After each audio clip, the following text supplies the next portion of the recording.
Maksudnya kalau batuk gitu Mbak, dimiringin.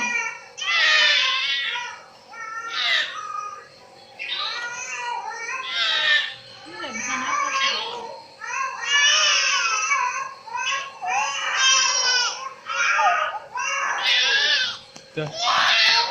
udah Mbak, itu nggak bisa gitu, dadanya nggak bisa. Soalnya kalau nggak ditepuk malah kasihan nggak bisa nafas. Coba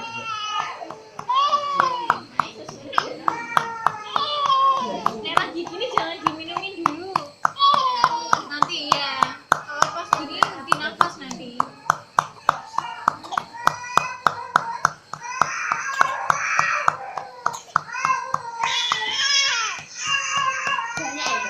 Lanjutnya banyak ini.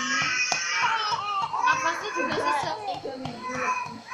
Nafasnya juga sesek soalnya. Jadi dia tuh kalau tarik nafas ya gitu. Terus caranya ngilangin gimana Mbak? Lebih seringnya ditengkurapin, kalau enggak dimiringkan. Terus kalau pas lagi batuk kayak gini nangis jangan kasih minum karena takutnya kesedap, henti nafas nggak bisa nafas. Terus jangan diterentangin kayak gini kalau pas batuknya tuh ngekel karena takutnya henti nafas juga. Biasanya tak angkat.